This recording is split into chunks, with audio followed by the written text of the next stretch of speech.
아직 안 들어오신 분들이 있는데 혹시 지금까지 뭐 어떤 궁금하신 내용이 있으십니까? 오실 때까지 잠깐 좀 시간을 가질 만한 특별한 거 없으십니까? 예, 예. 저희 이제 학교에서 이제 정신대에서 이제 독일 쪽에 공부하고 계신 교수님들은 아, 예. 1세기 유대교 연구 관련해서 이제 지금 흑면사본 관련해서 그냥 그 에스네파에 대한 결과들만 조금 이제 발견되고 사실 이제 바리새나 요동 이런 거에 대한 그 1세기 당시 거에 대한 어떤 정리에 대해서 굉장히 부정적으로, 예. 많이 얘기하시더라고요. 예. 그 공부하는 학생 입장에서 이게 좀 어려운 게 예. 어쨌든 그 예전에 그 자료들이 지금 문서들이 완전 하고 있는데 이제 툴라이크도 그 당시 예전 그 문헌 연구를 통해서 이렇게 하는 작업들인데 예. 거기에 대한 기본 입장 차이가 좀 커서 예, 맞습니다. 독일은 원래 자존심이 강하잖아요. 그래서 독일은 항상 신학에 늘 리더 역할을 해왔었는데 또 종교계의 적자이고, 근데 이거에 대해서 이제 영국이 뭐 엉뚱한 얘기하고 그러면 별로 기분이 안 좋죠. 그래서 아예 무관심입니다. 그러니까 반대하는 게 아니라 관심 있으면 막 반대를 하고 톰라이트라든가 세관점이 잘못됐다 이렇게 달려들 텐데 아예 무관심이 주로 독일의 반응이었고, 최근에 그 중에서 이제 좀 비판을 하는 쪽에 있는 사람들이 독일 신학자 가운데 생겨나고 또 긍정하는 사람이 생겨났다는 이야기를 들었어요. 혹시 페북하시면 페북하시는 분 중에 우병훈 교수님인가요? 지금 신학을 하시는 분인가요? 그분이 그런 많은 자료를 최근 자료들을 알고 있고 그 중에 독일의 어떤 반응에 대해서도 페북에 올려놓은 게 있더라고요. 그러고 보니까 어떤 분이 약간 반대하는 독일의 교수님도 있고 긍정하는 사람도 있다. 하지만 독일은 거의 무관심이다 이런 쪽이고요. 장신대 같은 경우에는 독일 신학을 하신 신학 교수님이 많기 때문에 주로 무반응이고, 그러니까 오히려 관심을 가지고 비평을 해주는 쪽은 합신, 총신, 고신 쪽은 아주 관심을 가지고 비판을 하고 있고요. 장신은 무관심 쪽이고, 장신에서 비판하는 사람이 한 분 있습니다. 교수님 있죠? 김세윤 교수님 제자로서, 예, 그분은 아주 적극적으로 반대를 하시고, 오히려 김세윤 교수님은 요즘 세관점과 접근을 해서 이렇게 통합을 하려고 하는 쪽으로 가고 있는데, 김철원 교수님은 김세윤 교수님의 제자로서 스승보다 훨씬 더 보수적으로 이렇게 아주 비판하고 있는 모습이 그 글들 가운데 나타나고 있는 게 보이는 것 같아요. 독일은 무관심, 그리고 보수 쪽에서는 적극 반대하면서도 조금씩 닮아가고 있는 이런 상황인 것 같고, 톰라이트는 어쨌든 꾸준하게 지금 자기 자리를 차지하고 있고, 미국의 뭐 칼빈 신학교 상당히 보수적인데도 거기 가서도 그 환영을 받으면서 신학생들이라든가 교수들한테 어쨌든 자기 신학을 전파하고 있는 것을 보고 상당히 많이 좀 어쨌든 대중화시키는 역할을 많이 하고 있는 것 같습니다. 이제 거의 들어오셨기 때문에 곧바로 나가도록 하겠습니다. 톰라이트는 그럼 하나님의 의란 뭐냐? 하나님의 의는 전가되는 의가 아니라 하나님의 약속에 신실하십니다라는 것을 나타내기 위해서 하나님의 의의 개념을 먼저 한 8가지 정도 나눠보잖아요. 이거 아마 책으로 읽을 때 한두 번 읽어서는 이게 뭔지 아마 알기 어려울 거예요. 어쨌든 그 개념을 제가 설명을 해드리도록 하겠습니다. 하나님의 의를 8가지로 나눌 때 크게 둘로 나누면 A와 B로 나눌 수 있다. A는 하나님 자체의 의이지만 우리가 받을 수 없는, 그러니까 전가 받을 수 없는 하나님 본연의 그 자체의 의가 A라면, B는 하나님이 의로우신데 그 의로우심을 우리에게 사람에게 전해줄 수 있는, 그러니까 사람도 그 하나님의 의를 소유할 수 있는 의가 B이고, A는 사람은 소유할 수 없는 의가 하나님 자체의 의다. 톰라이트는 A겠어, B겠습니까? A. 톰라이트는 A고, 그러면 루터나 켈빈은 어디겠습니까? B 쪽입니다. 개신 존 파이퍼라든가 개신교는 개혁주의는 다 B에 많이 수속되어 있다고 볼 수 있겠죠. 근데 A 같은 경우에서도 둘로 나누자면은 도덕적인 특징으로서의 하나님의 의가 있고, 또 하나님의 도덕적인 특징은 쉽게 말하면 하나님의 성품입니다. 하나님의 성품 자체가 의롭다는 거예요. 그리고 A2는 그 성품이 행동으로 역사에 드러났을 때, 하나님의 성품이, 의로운 성품이 행동으로 드러났을 때 창조와 구원으로 나타난다. 이런 관점이 A1과 A2의 차이입니다. A1, 도덕적인 하나님의 성품으로서 의 가운데, 그럼 하나님이 뭐가 의냐? 우리가 가장 잘 알고 있는 분배의 정의입니다. 정의란 무엇인가? 정의란 곧 분배의 정의다. 그렇죠? 이게 정의란 무엇인가? 그래서 하버드 대학 교수님이 늘 얘기했던 게 결국은 분배의 정의를 얘기하죠. 분배의 정의이다. 근데 톰 라이트는 분배의 정의보다는 하나님의 언약에 대한 그 자신의 신실하심, 그것이 하나님의 도덕적 성품으로서의 하나님의 의이다라는 것을 톰 라이트가 구약 성경에서 발견한 하나님의 의의 개념이고, 이제 그런 의의 하나님의 성품이 역사의 행동으로 드러날 때 어떻게 됩니까? 그 신실하심이 드러났을 때 이스라엘 백성들을, 신실하지 않은 백성들을 구원하고 그 결정적인 꽃으로 나타난 게 예수 그리스도의 십자가의 죽으심과 부활이다. 하나님의 의가 드러난, 역사에 드러난 것이 예수 그리스도 사건이다. 정점에. 이런 관점에서 역사 연하게 된 신실함에서는 하나님의 행위를 얘기합니다. 톰 라이트는 결국은 하나님의 성품과 그것이 역사에 드러났을 때에 우리가 얻게 된 예수 그리스도의 구원이다 설명을 하고 있고, 케제만은 그 언약과 무관하게 온 세상에 공표된 하나님의 어떤 의로운 행위, 구원과 창조를 이렇게 얘기를 한다는 점에서 논외이지만 톰 라이트는 어쨌든 이 두 가지 관점입니다. 그렇다면은 B, 사람에게 전가될 수 있는 의는 무엇인가? 이것도 둘로 나눌 수 있습니다. 하나는 하나님으로부터 오는 의로운 상태에서 이 전가와 부녀의 차이가 구체적으로 뭔지는 모르겠지만 어쨌든 비슷한 것 같습니다. 톰 라이트도 자세히 설명은 안 하는데, 그리고 저도 자세한 건 잘 모르겠어요. 카톨릭은 주입된 의를 얘기하는데 어쨌든 개신교는 전가와 부녀를 얘기하는데요. 그 하나님의 의가 사람에게까지도 들어갈 수 있다는 얘기예요. 그랬을 때에 B2의 개념은 그 사람에게 전가된 의 중에는 사람이 타고나는 게 있다. 창세 때부터 하나님의 의를 사람에게 심어줬기 때문에 뭔가 선천적으로 타고난, 하나님에서 인정하는 사람에게도 그 의 부분이 있고, 또 하나는 타고나는 건 아니더라도 아주 타고난 거는 거의 개망나니 수준이지만 하나님의 의를 받아가지고 새 사람이 되어서 후천적으로 그가 정말로 훌륭한 사람이 되는 것, 이런 관점에서 이해를 한다면 8가지 의의를 우리가 정리할 수 있고, 전가되는 의냐 전가되지 않는 의냐, 그리고 전가되는 의의 가운데서도 하나님의 성품이냐, 그것이 실천으로 드러났을 때 역사에서 어떻게 나타나는가 하는 이 하나님의 의의 관계, 약속에 충실하심에 대한 관계, 그리고 그거와 상관없이 전가된 의, 그리고 전가돼서 타고난 의냐 아니면은 후천적으로 어떤 성품으로 길러진 그런 의냐, 이런 관점에서 우리가 얘기할 수 있겠습니다. 자, 이제 로마서를 통해서 하나님의 의가 전가된 의인지 아니면은 하나님의 신실하심이 되는 부분을 바울이 제시를 하고 있습니다. 로마서 3장 5절을 보게 되면은, 그러나 우리의 불의가 하나님의 의를 드러나게 하면 무슨 말을 하리요? 이때 하나님의 의가 전가된 의냐 아니면은 하나님의 언약에 대한 신실하심, 자신의 신실하심이냐는 얘기입니다. 로마서 3장까지 오기 전에 로마서 1장은 이방인들, 하나님을 알지 못하는 세상 사람들 다 죄인이다. 2장에 넘어가면 그러면 유대인은 나으냐? 유대인도 죄인이다. 그러니까 이방인이건 유대인이건 다 죄인이다. 모두 죄인이다 하면서 3장으로 이제 넘어갑니다. 암울한 3장으로 넘어가면서 인류가 전체가 죄 아래에 있는데, 이 문맥에서 이제 하나님의 의가 나타납니다. 그 하나님의 의는 하나님의 언약에 대한 하나님의 신실하심이라는 의미로 읽는 것이 가장 자연스럽다라고 라이트는 제시를 하고 있습니다. 우리가 불의할수록 사람이 불의할수록 하나님의 전가되는 의가 드러난다고 이해하면, 해석하면 좀 말이 이상하게 된다. 사람이 불의할수록, 그러니까 신실하지 않을수록 하나님은 자신의 신실하심을 드러내고, 신실하지 않은 이방인이건 유대인이건 이들을 결국은 예수 그리스도를 통해서 구원해 내신다라는 측면에서 본다면은 하나님의 의를 단순히 전가 개념으로 보는 것이 아니라 하나님의 신실하심으로 보는 것이 옳다. 그리고 그 하나님의 신실하심은 이미 아브라함의 약속을 통해서, 그리고 예언자들의 모든 기록을 통해서 나타나기 때문에 우리가 로마서 3장의 의를 이렇게 해석하는 것이 옳다는 것입니다. 그 다음에 로마서 3장 21절부터 26절 보면은, 하나님은 원래 이제 이스라엘을 통해서 전 세계를 구원하시려고 계획을 하신 것이죠. 모두가 다 죄인이에요. 그러면 이제 어떻게 할 것인가? 이스라엘을 통해서 구원을 주시려고 아브라함을 택하시고 이스라엘 민족을, 그게 구약의 역사이죠. 그런데 이스라엘이 망해버렸어요. 이스라엘 자체가 신실하지 못하고 결국은 바벨론에게 넘어갈 정도로 부실한 존재였다는 얘기죠. 그러면 하나님도 망한 거 아니냐? 아니다.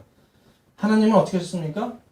결국은 예수 그리스도라고 하는 이스라엘의 대표로서, 이스라엘은 망했지만 이스라엘의 대표 메시아로서 참 이스라엘을 세우시고, 그를 통해서 그의 십자가의 죽으심과 부활을 통해서 세상을 구원해 내셨다라는 이야기를 합니다.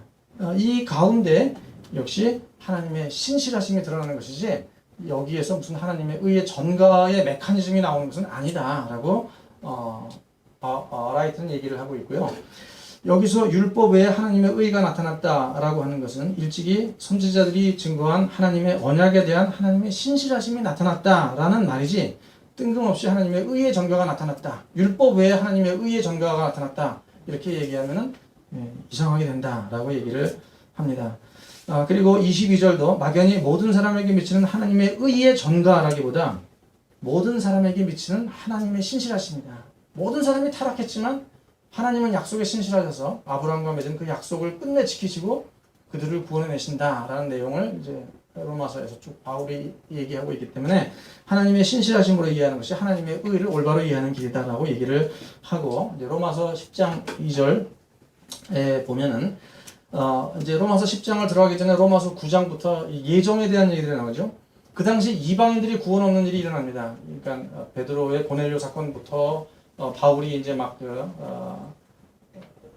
헬라 지역을, 로마 지역을 다니면서 구원해내잖아요. 이방인들이 하나님의 백성으로 들어오는 역사가 일어나는데 이것이 하나님의 예정이라는 거예요. 그러니까 로마서가 말하는 예정은 구원받지 못할 이방인 죄인들이 구원받을 백성으로 넘어오는 것이 하나님의 예정이었다. 이것이 처음부터 하나님의 언약 안에 들어있었던 것이고, 그것이 아브라함을 택하실 때부터 이방인들, 세계 모든 사람들을 다 하나님의 가족으로 불러들일 하나님의 예정이었다라는 측면에서 예정론을 얘기하는데, 우리는 로마서의 예정론을 읽을 때 더욱더 발전을 시켜서 내가 오늘 점심때 짜장면을 먹기로 한 것이 예정되어 있었다까지 생각을 하고, 내가 당신과 결혼하게 된 것은 예정이었다. 그래서 너는 아직 모르나 본데 나는 그 예정을 계시를 받았기 때문에 도망가면 안 된다 하면서 여기까지 이제 우리는 신학을 발전시키는데, 사실은 로마서에 나오는 이 예정론은 이방인들이 구원받기로 예정되어 있었다라는 그런 관점에서 얘기를 하고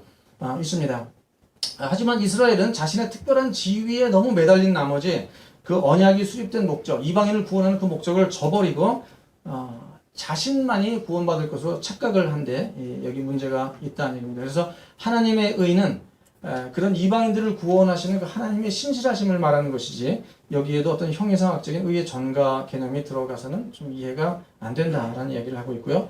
그 다음에 결국은 가장 중요한 로마서 1장 16, 17절, 복음이란 무엇인가, 중요한 말씀이죠. 복음에는 하나님의 의가 나타나서 믿음으로 믿음에 이르게 하는 일을 설명할 때, 여기도 마찬가지로 하나님의 의는 그 분의 언약에 대한 신실하심을 드러내는 것으로 이해를 해야지, 여기도 복음에는 하나님의 의의 전가가 나타나서 이렇게 이해하는 것보다, 복음에는 예수 그리스도가 십자가 죽으시고 부활하신 그 모든 복음 내용에는 아브라함부터 내려오는 하나님의 그 약속에 신실하신 의가 들어있다라고 이해하는 것이 훨씬 더 올바른 성경 이해이다라고 얘기를 하고 있습니다. 그래서 예수 그리스도의 신실함을 통해 그에 반응하여 신실함을 나타내는 모든 사람들에게 하나님의 의가 이제 효력을 발휘해서 그들이 다 구원을 얻게 되는데, 그 중심에 예수 그리스도가 있다, 십자가가 있다, 부활이 있다 얘기를 하고, 이제 예수 그리스도 사건을 통해서 하나님은 마지막에 있을 심판과 어떤 구원을 역사의 한가운데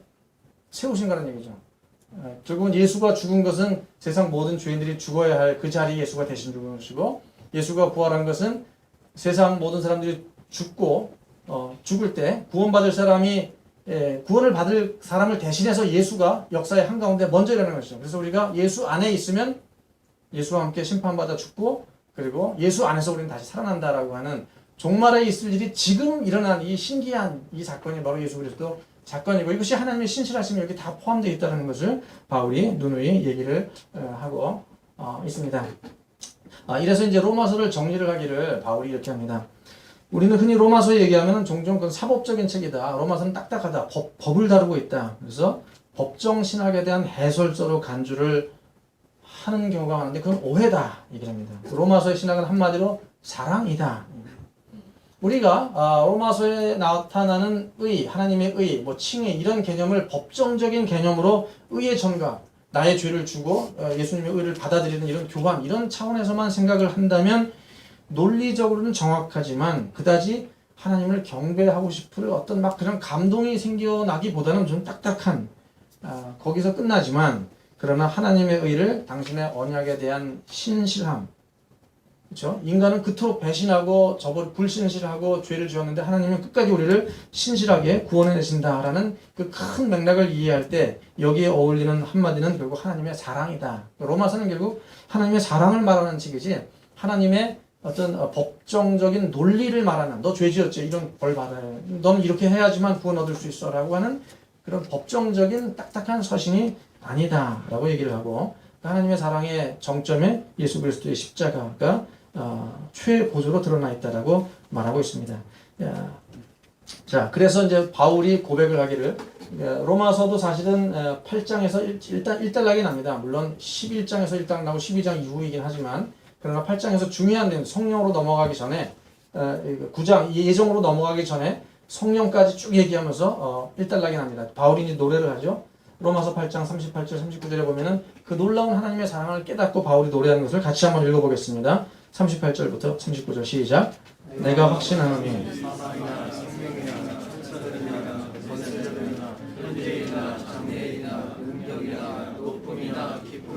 다른 어떤 기적이라도 우리를 우리 주 그리스도 예수 안에 아멘. 예, 이것이 바로 로마서의 주제가 결국 예수 그리스도에게서 드러난 하나님의 사랑이다라고 얘기를 하고 있습니다. 이제 7장으로 칭의와 교회 개념으로 넘어가겠습니다. 많은 사람들이 바울 신학의 가르침의 핵심이 무엇이냐? 아까도 얘기했지만 불투만이라든가 많은 사람들이 칭의이다. 그동안 우리는 또 칭의 이렇게 알아왔고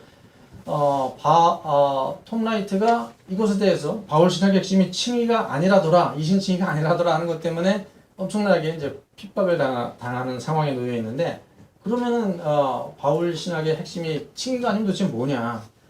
왜 톰 라이트는 이런 말을 했는가 하는 부분들을 들어가 보도록 하겠습니다.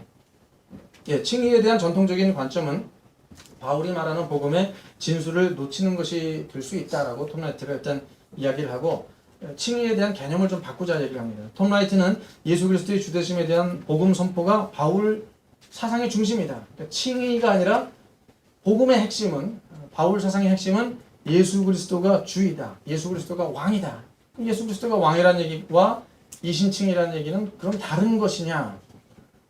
그리고 둘 중에 어떤 게 진짜 복음이냐에 대해서 톰 라이트는 예수가 왕이다라는 게 최고의 개념이고 그 아래 이신칭이가 들어간다라고 본 것이고 그동안의 개혁주의 노선에 루터 이후에 켈빈 이후에 노선은 바울 신학 이꼴 이신칭이 복음 이꼴 이신칭이 예수가 왕이다라는 것은 알았지만 그것에 대해서 예수가 왕이다 하나님 나라 이 개념은 그냥 선언적인 의미이고 더 중요한 것은 우리가 어떻게 예수 믿고 구원을 얻느냐 이신칭에만 매달려 있었기 때문에 이신칭이 이외에 하나님 나라 예수 그리스도가 왕이다라는 것을 내세우면은 뭔가 공격하는 것을 받아들이게 된다는 거죠. 그래서 이신칭이가 정말 핵심인지 아니면 예수 그리스도가 왕이다라는 것 밑에 이신칭이가 들어가서 예수 그리스도가 왕이다라는 것을 섬기는 교리로 봉사를 하는 게 제자리를 찾아가는 것인지의 문제인데 어쨌든 이신칭이라고 하는 신성 불가침 교리를 건드렸다는 점에서 톰 라이트는 아주 괘씸죄에 지금 걸려 있고 잘못 톰 라이트 거론했다가는 여러분들 혹시나 교회 담임 목사님들한테 혼날 수 있습니다. 뭐 이신칭의를 무시하는 그런 엉터리 신학자가 어디 있느냐. 심지어 어떤 신학자는 그때 학교에서 얘기를 하기를 교회에 가만히 들어온 이단 갈라디아서에 나오는 그 이야기를 라이트에게 또 제3 새로운 관점에 적용을 해서 교회에 가만히 들어온 이단들이 지금 활개를 치고 있다. 그래서 이 구원파 얘기가 아니라 신천지 얘기가 아니라 라이트를 그렇게 얘기를 하는 경향이 있습니다. 그래서 조심도 해야 되겠지만 라이트가 왜 이런 얘기를 했는가 하는 것도 동시에 우리가 이해를 할 필요가 있는 것 같습니다. 그래서 라이트는 알리스터 맥그라스의 칭의에 대한 관점을 끌어오는데 여기도 이렇게 나와 있습니다. 칭의 교리는 성경적인 기원과 전혀 상관없는 의미를 만들어내게 되었고 뭐 뒤에 바울에서 유래한 것과는 완전히 독립적인 의미를 지니게 되었다라고 얘기를 하면서 칭의에 대한 전개를 해나갑니다. 톰 라이트는 어쨌든 칭의가 1세기 유대에서 어떤 의미였는가 하는 부분들을 한번 점검해보자라는 이야기를 하고 있습니다. 그렇다면은 바울이 유대교 맥락에서 어떤 의미로 칭의를 얘기했는가? 그러니까 바울이 되기 전에 사울이 먼저 바리새인 사울이 어떤 관점으로 칭의를 이해했는가 하는 것을 생각해 보자는 것입니다. 그 의미는 정말로 무엇인가? 과거 사울은 자신의 노력으로 구원을 얻으려고 하는 펠라기우스주의는 아무 관심이 없었다는 얘기예요.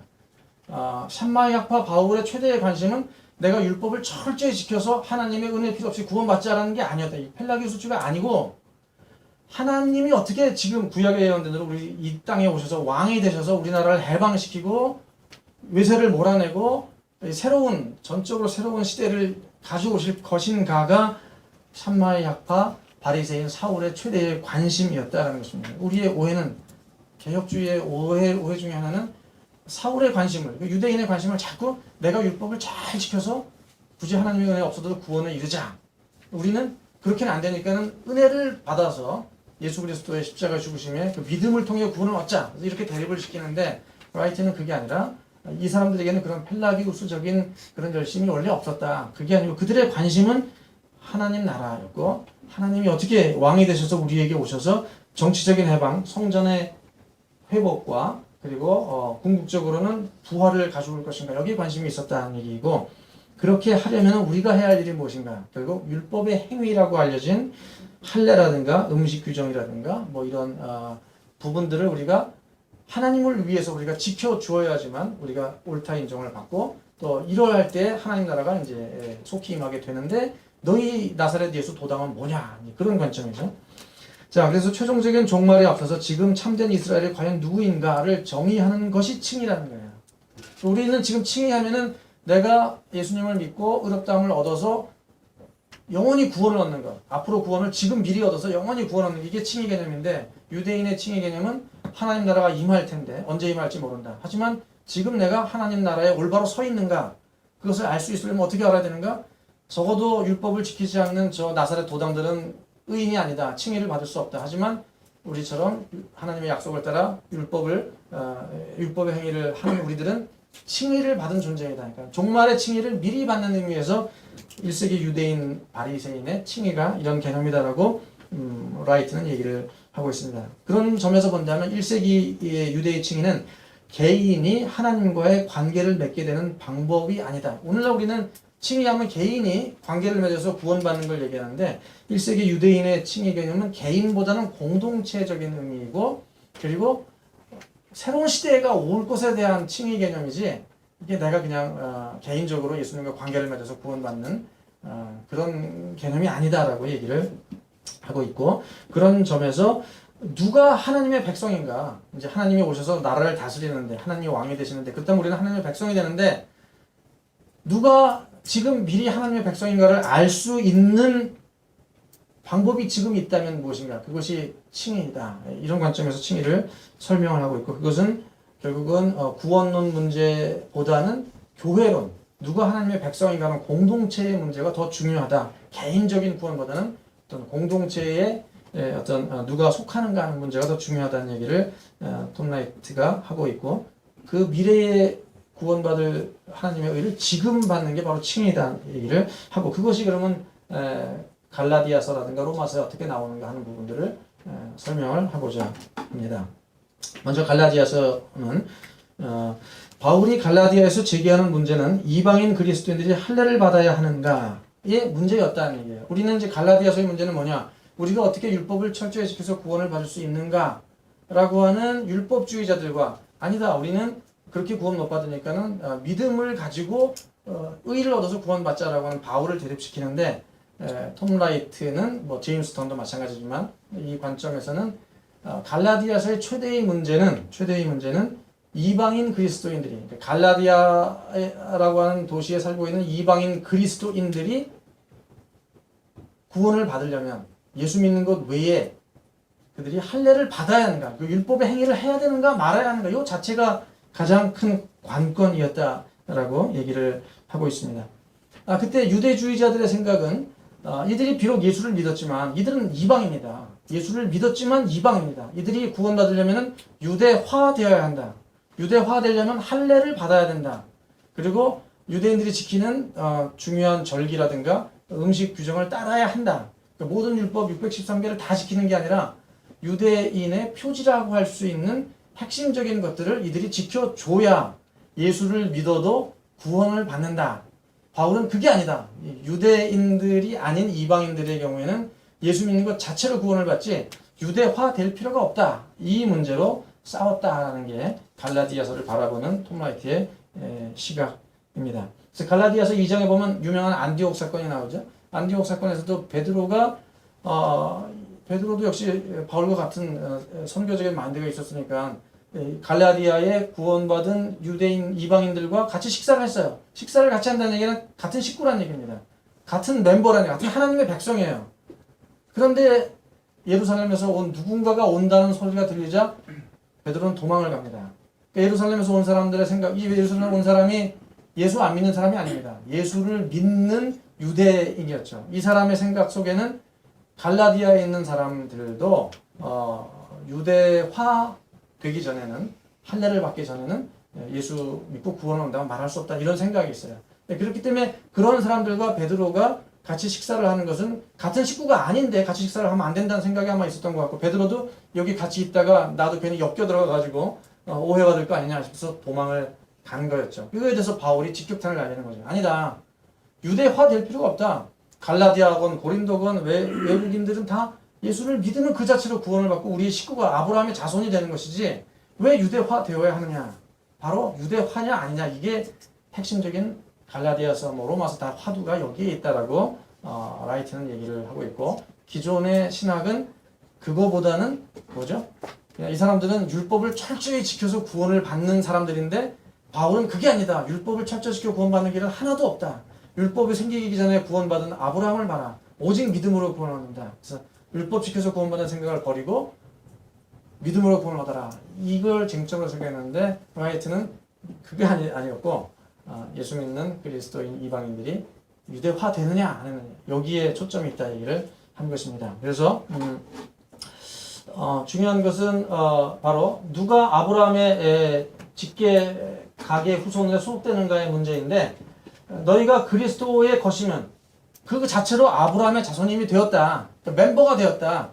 하나님이 아브라함과 처음 맺어서 구원 주기로 한 그 약속 안에 들어갔기 때문에 약속의 백성이 되었고, 그리스도의 구원의 백성이 되었기 때문에 그 외에 다른 것들이 필요하지 않다라는 것을 바울이 밝히고 있습니다. 그래서 바울이 칭이라는 용어를 통해 말하려고 했던 것은 오늘날 그리스도인들이 생각하는 것처럼 어떻게 우리가 기독교인이 되느냐에 대한 방법론의 문제가 아니라, 그보다 누가 지금 언약 가족의 일원인지 아닌지 우리가 지금 어떻게 알 수 있느냐에 하는 그런 방법론의 문제였다는 것입니다.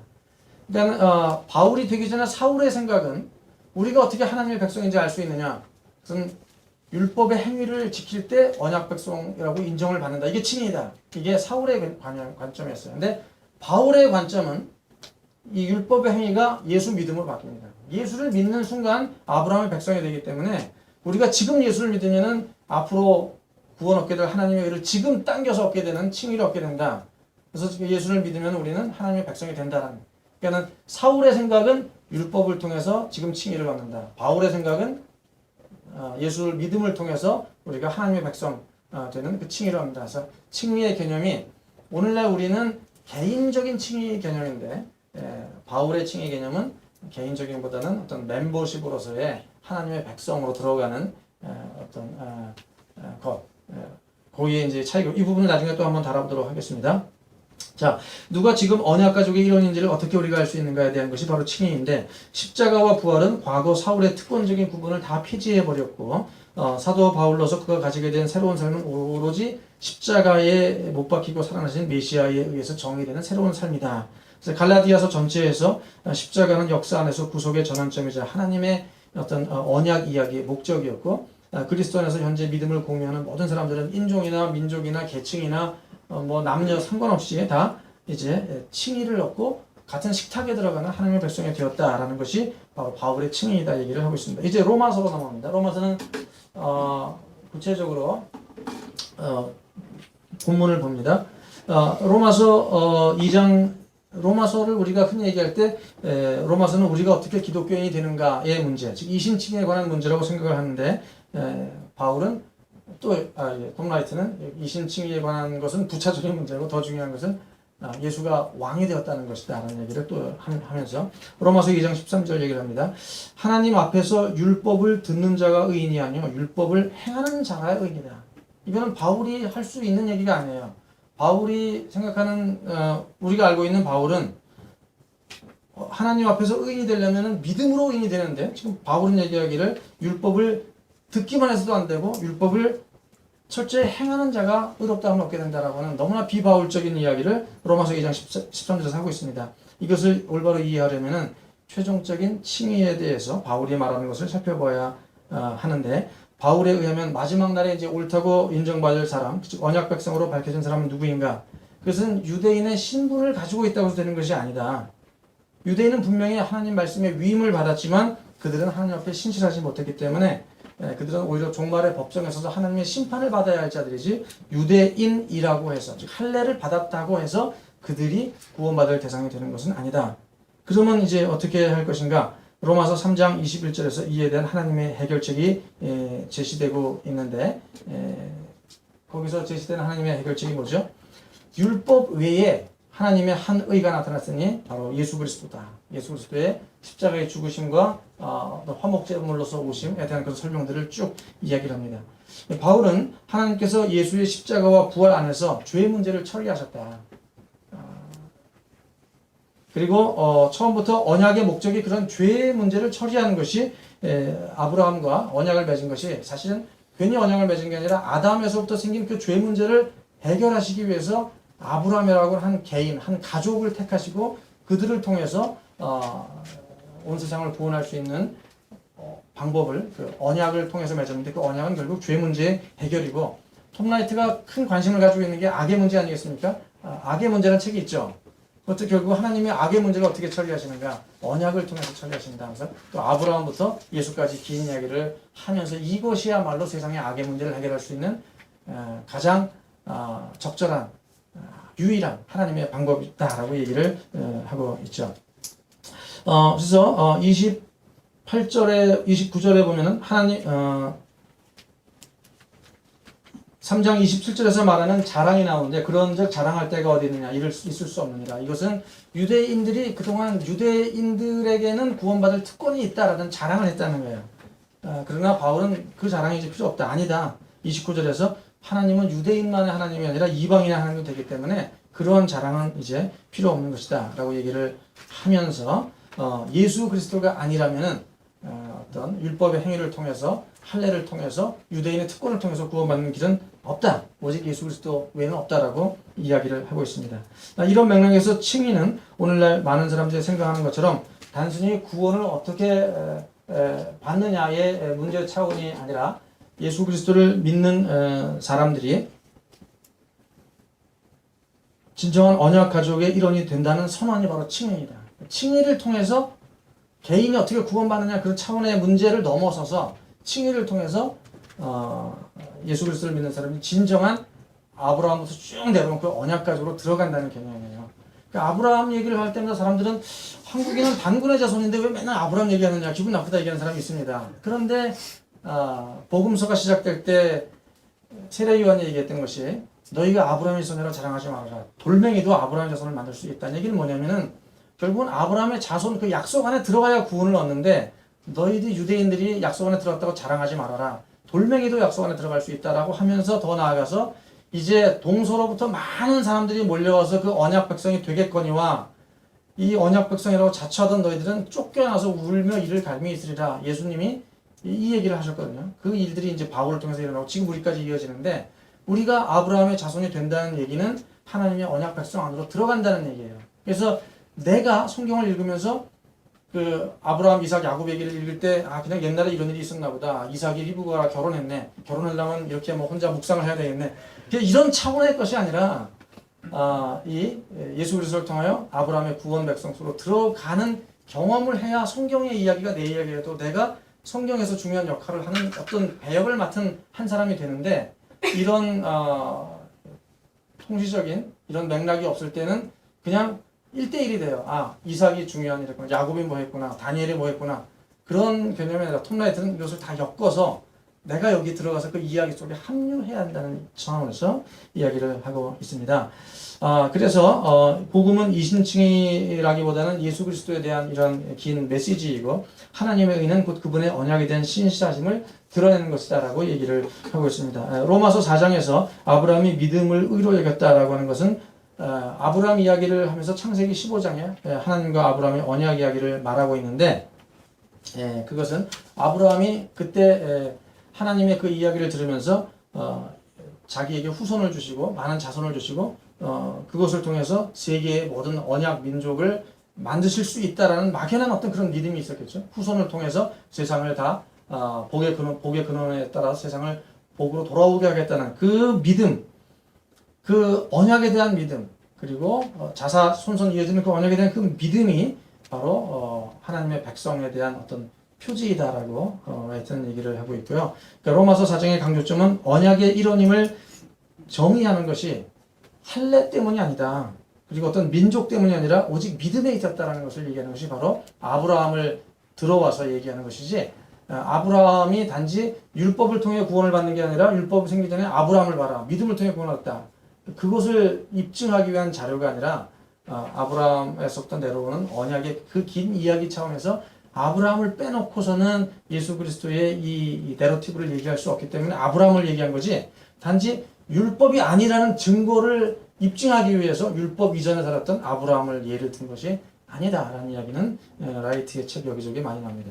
하나님은 이스라엘을 세상을 구원하는 수단이 되도록 부르셨습니다. 하지만 이스라엘은 그 언약 백성이 되는 자격을 율법의 행위들로 규정을 하고 오직 유대인들에게만 그런 구원의 자격이 있다라고 착각을 했다라는 얘기를 지적을 하고, 그러나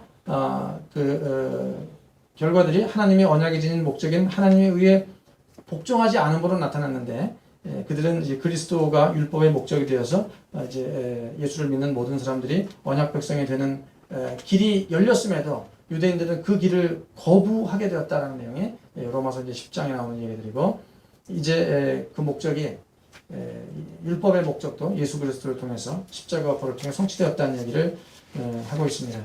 이것을 좀 더 발전시키면 여기서 삼위일체 개념도 나오는데요. 성부 하나님은 아브라함과 언약을 맺습니다. 그리고 성자 예수님은 아브라함의 언약을 절정으로 이뤄내셔요. 사람들은 다 실패했지만 메시아로서 성자 예수가 그 언약을 실천해내시죠.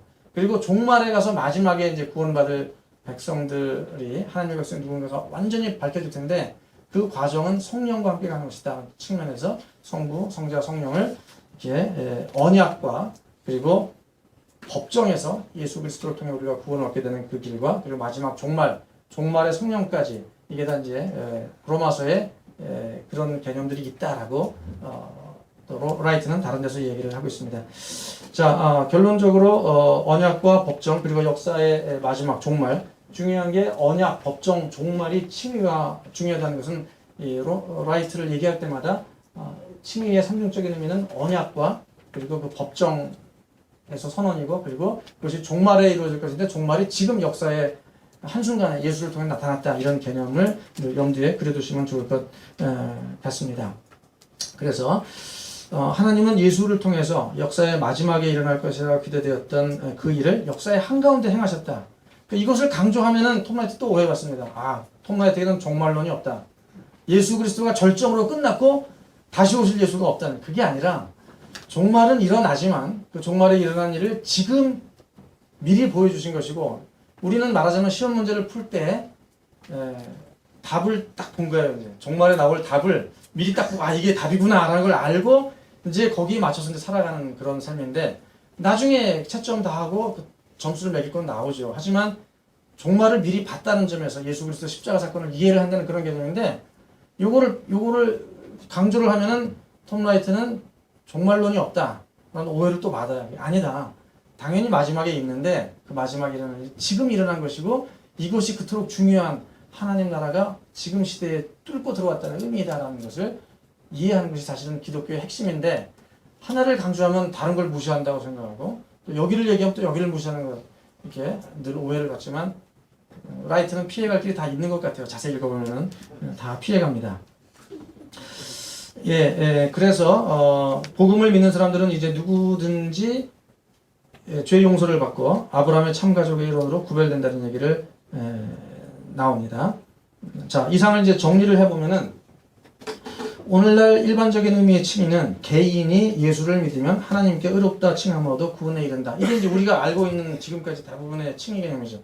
개인이, 아브라함이든 바울이건 각각 개인이 예수를 믿으면 하나님과의 관계를 맺어서 의롭다 칭함을 얻어서 구원에 이른다. 이게 이신칭의인데, 1세기 유대의 칭의, 그러니까 사울의 칭의는 종말에 손을 댈 하나님의 백성의 표지가 율법의 행위에 대한 열심을 통해 현재의 내가 그 의를 얻게 된다. 이게 사울의 관심이었고 그렇기 때문에 사울이 열심히 율법을 준행하게 되었다는 얘기죠. 열심을 나타냈다. 근데 1세기 바울의 칭의는 뭐냐? 종말에 손을 댄 하나님의 백성의 표지가 예수에 대한 믿음으로 지금 드러나는 것이 바로 1세기 바울의 칭의였다. 그러면은 바울의 칭의와 오늘날 우리의 칭의는 일반적인 교회가 말하는 칭의와 사도 바울이 말하는 칭의는 어떤 점에 차이가 있을까? 일단 개인의 문제이냐 아니면 하나님의 백성 공동체의 문제이냐가 결정적인 차이죠. 우리는 항상 기독교는 개인 종교예요.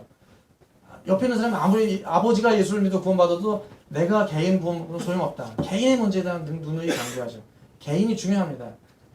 르네상스가 결국 개인의 발견에부터 시작됐기 때문에 종교개혁도 결국은 개인의 발견이거든요. 그때는 개인이 없었기 때문에 개인이 중요하다. 하지만 오늘날은 너무나 파편화 개인화되었기 때문에 다시 공동체를 찾아야 할 그 시점에 와 있어요. 그래서 개인도 물론 중요하지만 원래 유대인들은 개인 개념이 없다는 얘기예요. 성경에는 개인 구원받으라는 얘기가 사실 별로 없다는 얘기예요. 로마서의 모든 이야기들도 로마 교회 사람들에게 하는 얘기지 누구 한 사람에게 하는 얘기가 아닌데 우리는 항상 읽을 때마다 나 개인에게 하는 이야기구나. 찬양을 할 때도 너는 내 아들이라. 오늘날 내가 너를 불러놓으라 찬양. 너는 내 아들이라 있잖아요. 그러면은 그 부르면서 하나님이 나를 아들로 불러주셨구나. 원래 시편의 맥락은 이것이 메시아 시로서 예수님을 아들로 불러주시고 그것을 더 확대시키면은 이스라엘 공동체. 예수님은 이스라엘의 대표거든요. 메시아가 대표거든요. 이스라엘 공동체를 아들로 불러서 그를 통해서 세상을 구원하시는 길로 삼겠다는 그런 의미가 다 들어있는데 이런 맥락들을 우리는 다 제하여 버리고 이 괴로워하고 힘들어하는 나를 하나님이 아들로 삼아주셨구나. 너무나 감사한 일이다. 감사한 일이죠. 하지만 거기에는 예수 그리스도의 돌아갈 영광 그리고 공동체와 함께 가야 할 부분이 싹 빠져 있다는 것이 오늘날 놓치고 있는 복음의 중요한 부분이라는 얘기죠. 그래서 그 찬양을 부를 때마다 나 먼저 생각하고 그다음에 이게 원래 예수님에 대한 맥락이구나. 그리고 예수님 이전에 이스라엘 공동체에 대한 시편의 찬양이구나 하는 부분들을 삼중적으로 우리가 이해하는 게 매우 중요하다라는 생각입니다. 그리고 두 번째로 이신칭의 오늘날 관심은 무시간적인 구원이에요. 이게 뭐냐면은 이신칭의 개념은 언제 어느 시대 누가 어디서든지 구원 얻으려면 어떻게 되냐? 예수를 믿어야 된다. 이게 보편 구원이죠. 어느 시대 누구든 어디서 구원 얻으려면 이 공식을 통해서만 얻어야 된다는 것에 관심이 가 있어요. 그래서 로마 사람 무엇이냐? 갈라디아 사람 무엇이냐? 세상 모든 사람이 구원을 얻으려면 예수 그리스도를 믿어야 된다는 원리를 가르치기 위해서 로마서가 쓰여졌다. 이렇게 단적으로 말할 수도 있어요. 이신칭의를 극단적으로 몰고 가면은. 그러나 사실 로마서나 갈라디아서가 말하고자 하는 바는 그런 원리나 공식, 보편적인 공식이 아니라 성경의 긴 내러티브로서 하나님의 약속이 어디로 흘러들어와서 인간의 불의를 다 이렇게 솎아내시고 그것을 다 하나님의 뜻 가운데 거룩하게 만들어 주셔서 예수를 통해서 구원을 얻게 하는 그 모든 이야기들이 다 포함되어 있는데 그런 것은 다 빼고 이것을 귀찮다 힘들다. 그래서 2차 방정식이란 뭐냐? 다 모든 2차 함수니 뭐니 다 필요 없다. 공식 하나, 근의 공식만 외우면은 2차 방정식 다 끝. 원에 대한 게 뭐냐? 원에 대한 모든 원 함수도 있고 오만 개 다 있잖아요. 다 필요 없다. 반지름 곱하기 3.14 하면 원의 넓이. 그리고 지름 곱하기 3.14 그러면 원의 둘레. 요 공식만 알면은 원에 대한 모든 걸 다 아는 것처럼 하는 것은 사실은 수학을 아는 게 아니죠. 그런 점에서 공식만을 지나치게 추구했던 그동안의 전통적인 흐름에 대해서 라이트는 공식 이전의 긴 이야기를 우리가 이해하는 것이 더 좋지 않겠느냐. 그리고 그것이 우리 시대에 더 필요하지 않느냐는 이야기를 하고 있습니다. 자, 이런 관점에서 얘기를 하고요. 그리고 중요한 게 이거예요. 그 구원파와 마찬가지로 이신칭의를 강조하다 보면은 지금 구원을 얻어서 영원히 간다라는 거예요. 그러니까 의심하면 안 됩니다. 언제 구원받았느냐? 난 몇 년, 몇 월, 며칠, 몇 시에 구원받았다는 것을 명확히 알아야지 써도 그때 돌아가신 복음주의 4인방 가운데 한 분 설교를 직접 들었는데 이런 얘기 하십니다. 언제 결혼하셨죠? 결혼한 날짜를 모르십니까? 여러분 결혼한 거 아닙니다. 언제 구원 얻었죠? 구원받은 날짜를 모릅니까? 그러면 구원받은 거 아닙니다. 그렇죠. 충격을 받는 거죠. 나 구원받은 날짜 잘 모르는데. 그렇죠. 그것을 알아야지 그때 이후로 영원히 구원해 간다는 게 이신칭의의 극단적인 공식인데요. 그것보다는 이 1세기 유대의 바울의 칭의는 마지막에 있을 칭의를 지금 땡겨서 받은 것이기 때문에 이것을 받고 감사함으로 성령과 함께 종말까지 쭉 가야 한다는 게 매우 중요하거든요. 그래서 이게 없으면 성령이 필요 없는 거예요. 성부 성자로 끝난 거예요. 성령론의 개념은 종말까지가 종말의 영이거든요. 종말까지 성령과 함께 쭉 간다는 게 사도 바울의 그 로마서든 갈라디아서도 뒤에 5장 6장 다 성령 얘기예요. 그래서 성령의 9가지 열매 나오죠. 그리고 바울 서신도 8장에서 성령에 의해서 죄사함을 받고 성령이 다시 온 세상을 회복시키는 그런 내용들이 종말론적인 내용이 나오잖아요. 종말의 영 성령과 함께 쭉 가는 칭의 개념이 매우 중요한데 오늘날 이신칭의 공식은 극단적으로 구원받처럼 딱 며칠 구원받았어. 이신칭의로 구원받았어. 그러면 그냥 끝까지 가는 거로 착각을 하기 때문에 온갖 기독교의 부정과 불의가 인식되지 못하는 가운데 그냥 횡행하고 그래도 나는 구원받았다. 비록 당신의 아들을 내가 죽였지만 하나님이 용서해 주시고 나는 구원받았다. 당신도 그것을 좀 이해해 달라라고 하는 미련과 같은 이야기가 나오게 돼도 가만히 듣고 보니까 그 말도 맞네 라고 하는 것, 이것이 우리의 딜레마인 것 같습니다.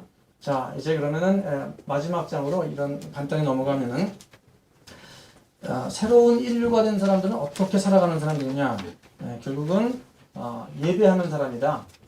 그렇죠? 데살로니가 전서에 보면은 이방인들이 예수를 믿고 어떻게 됩니까? 우상 숭배에서 돌아와서 하나님께 돌아오는 이야기입니다.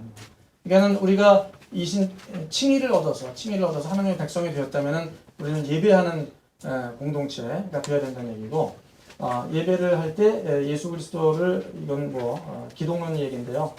시간 관계상 여기는 넘어가도록 하겠습니다.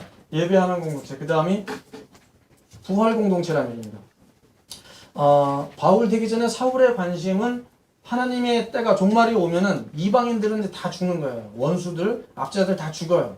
그리고 우리 유대인들만 구원을 받는 개념이에요. 그러나 바울은 새로운 부활은 그런 개념이 아니라 우리의 진정한 적은 이방인이 아니라 죄와 사망이다. 그래서 죄와 사망을 물리치고 부활로 들어간다는 개념으로서 얘기를 할게요. 부활을 믿는 사람들은 이슬람이라든가 북한이라든가 이런 사람들을 적으로 삼아가지고 짓밟고 그게 아니라 그 사람들도 다 우리와 함께 가야 할 하나님의 백성들이 될 사람들인데 여러 가지 사슬에 묶여 있는 것 뿐이다. 그들을 붙잡고 있는 죄와 사망의 권세와 사탄이 우리의 적이지 그들이 적이 아니다는 개념들을 명확히 알아야 되는데, 한국 개신교들은 북한에서 내려온 사람들이 워낙 많아서 지금 그들의 딜레마 가운데는 어쨌든 마르크스, 공산주의, 김일성 하면 사탄과 동격이 되어버리기 때문에 북한에 대해서 충분히 이해할 만한 여력이 아직은 없는 사람들이 교계 지도자들 중에 많이 있지 않은 생각들이 좀 듭니다. 그러니까 진정한 부활신앙은 거기에서 풀려나야 되는데 거기까지 충분히 가지 못하고 있지 않나 생각을 하게 됩니다. 그 다음에 그리스도인들은 거룩해야 되는데 로마서에도 너희 몸을 하나님이 기뻐하시는 거룩한 산절 제물로 드리라. 바울은 그러면 우리가 영원히 거룩할 수 있다고 믿었는가? 그렇지 않다는 얘기죠. 바울은 지금과 아직, 이미와 아직 사이의 긴장 가운데 우리가 존재한다. 왜냐하면 종말까지는 성령과 함께 가야 되는데 우리는 계속 무수히 넘어지잖아요. 그래서 내가 이미 얻었다 함도 아니요 온전히 얻었단다. 그것을 잡으려고 달려가는 가운데 우리가 있는 도상의 그리스도인들이 바로 우리들입니다. 하지만 성령과 함께 가는 것이죠. 그 다음이 중요한 게 이제 사랑입니다. 예수 그리스도 안에서 하나님을 예배하는 사람, 거룩한 사람, 부활을 믿는 사람들은 결국은 그 사람의 사회적인 배경, 문화적인 배경, 도덕적인 배경과 상관없이 모든 구성원들을 다 하나로 이렇게 한 가족으로 받아들일 수 있는 사랑이 있어야 한다. 얘기죠. 그래서 고린도전서 13장에 고린도 교회가 그 참 교회 같지 못한 교회임에도 결국 그들을 고린도전서 13장에 사랑으로 몰고 가는 것이 바울의 역할이었고, 그 중심에 하나님의 신실하심의 열매로서의 예수 그리스도 죽으신 거 부활. 그래서 고린도전서 15장 마지막에 부활로 이제 끝나게 되죠. 제일 앞에는 십자가 외에는 자랑할 것이 없다. 십자가로 시작해서 부활로 사실상 고린도전서가 끝나게 됩니다. 이 사랑이 정말로 중요한 것이다라는 얘기를 하고 있고, 그 그 다음이 이제 순교입니다. 마지막 끝날까지 교회가 해야 할 일이 무엇인가? 부활과 함께 하나님의 백성이 완전히 새로워지면 그때 모든 피조물들이 신음에서 벗어나서 하나님의 자녀가 되는데 그날이 올 때까지 교회가 해야 할 일이 결국은 이 복음을 전하는 예수가 왕이다. 하나님의 신실하심을 전하는 그 복음을 전하는 것이 교회의 역할이라는 이야기를 하고 그것이 바로 선교이다. 선교는 단지 어떤 개인 한 사람 한 사람을 어떻게 우리가 그의 영혼을 구해내는 그런 차원도 중요하지만 이런 큰 맥락 가운데서 우리가 이해하는 것이 중요하다. 하나님의 백성으로 불러내는 하나님의 백성으로 한 식탁 공동체로 불러내는 그 과정이 결국은 선교이다라는 이야기를 하고 있고 그 비전들을 예수님이 십자가에서 실천해 주셨고 사도 바울 역시 그것을 위해서 분투하며 갈라디아 교회에서 이방인들을 한 식탁으로 끌어모으기 위해서 그런 선교의 삶을 바울이 내내 살았죠. 이제 9장으로 가서 복음과 칭의에 대한 부분을 보도록 하겠습니다. 복음은 한마디로 예수가 주다, 예수가 왕이다라고 하는 선언, 이것이 바로 복음이라는 것입니다.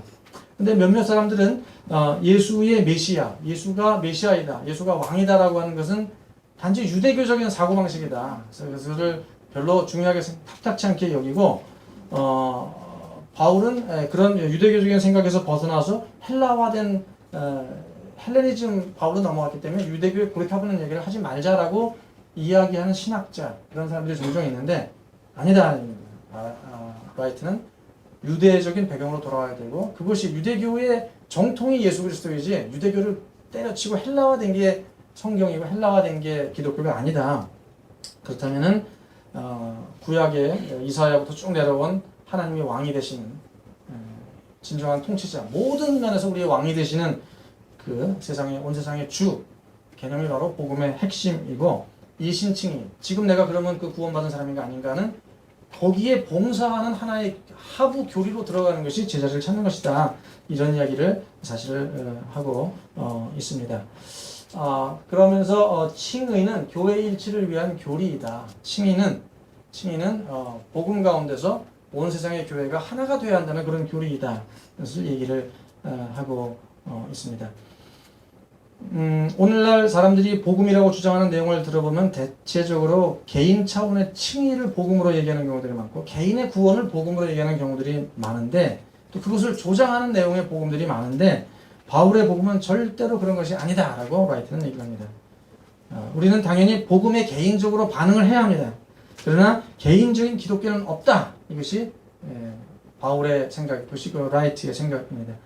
바울의 이신칭의 교리는 분열에서 일치를 위해 수고하도록 교회를 이끈다라고 얘기를 하고 있고요. 그래서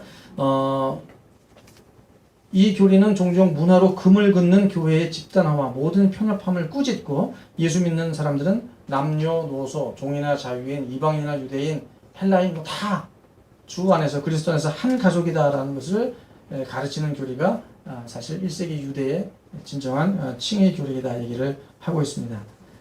그런 점에서 오늘날 칭의를 얘기하면 할수록 교회가 일치가 돼야 되는데 칭의를 얘기하면 할수록 분열되죠. 그러니까 제가 말하는 칭의는 진짜 칭의가 아니야. 제가 믿는 기독교는 진짜 기독교가 아니야. 그래서 교회가 하나 되는 길로 나가기보다는 교리를 내세우면서 자꾸 잘라내는 섹터화되는 그런 딜레마가 생겨나고 있는 것 같습니다. 다시 말하지만 칭의 교리는 문화와 인종과 뭐 유대인이나 이방인과 상관없이 율법을 지키느냐 안 지키느냐 상관없이 결국은 다 그리스도 안에서 하나이다라고 하는 그런 교회 일치를 위한 교리이다라는 얘기를 하고 그리고 뭐 칭의가 아닌 복음을 믿어서 구원에 이른다라는 얘기를 하고 있는데요. 이 부분은 그냥 넘어가도록 하겠습니다. 결국은 칭의보다 더 중요한 게 복음이고 우리는 사실 루터가 칭의를 말하기 전까지는 칭의가 뭔지도 모르지만 어쨌든 예수 믿어서 구원받은 사람이 대부분일 테고 오늘날도 이신칭의 교리가 이렇게 정밀한 교리인가를 잘 몰라도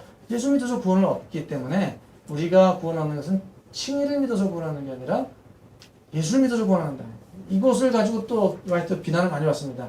이신칭의를 믿어서 구원 얻는 게 아니라고 라이트가 이렇게 말했지 하면서 또 막 공격을 하는데 맞는 말이죠. 사실은 뭐 칭의를 믿어서 구원받습니까? 복음을 믿어야 구원을 받는 것이죠.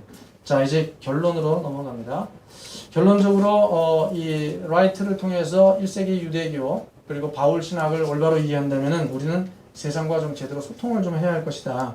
이 시대에 우리가 바울의 복음을 올바로 드러내려면 신학의 언어들을 삶과 문화, 사랑, 예술, 정치, 종교 전 영역과 밀접하고 중요하게 연관될 수 있는 그런 알려줄 수 있는 그들에게 하나님의 사랑을 전해줄 수 있는 통로를 막 마련해야 되는데 개가 독에 들어가 있으면은 개독교가 되어서 세상과 통로 말이 안 되는 겁니다. 그래서 뭐 예수 하나님의 사랑을 전할 길이 없게 되는 것이죠. 그래서 이렇게 소통해야 된다. 그 다음에 바울 신학 뭐 톰라이트를 얘기하면 할수록 있는 더 정의로운 하나님의 정의가 결국은 하나님의 언약을 통해서 세상의 죄 문제를 해결하고 마지막에 해결될 죄를 예수를 통해서 지금 우리가 봤다면은 악을 해결하시는 하나님의 길을 따라서 우리가 살아야 할 것인데 그냥 나 구원받았다는 것을 끝내버리고 악의 문제 언약의 핵심은 악을 해결하는 것이거든요.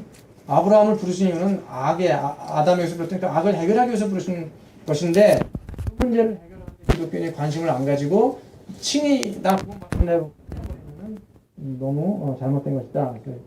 구원하든지 오늘날 기독교가 욕먹는 이유가 마지막에 악의 문제 해결에 대해 무관심하기 때문에 그런 것이고 새로운 창조로서 부활을 통해 나타난 새로운 창조. 그래서 톰라이트는 우리가 이런 시간들을 통해서 무슨 복음을 분석하고 이해해서 우리 지식 주머니 속에 막 쑤셔넣고 만족해서 집으로 돌아가는 오늘 톰라이트 좋은 거 많이 배웠어 밑줄 많이 쳤어 머리가 뿌듯해 이게 아니라 우리는 바울을 본받는 위험 즉 지혜로운 바보 힘센 약자 실패자가 되는 위험을 기꺼이 받아들일 사람들이 그리스도인 몸도 필요하다.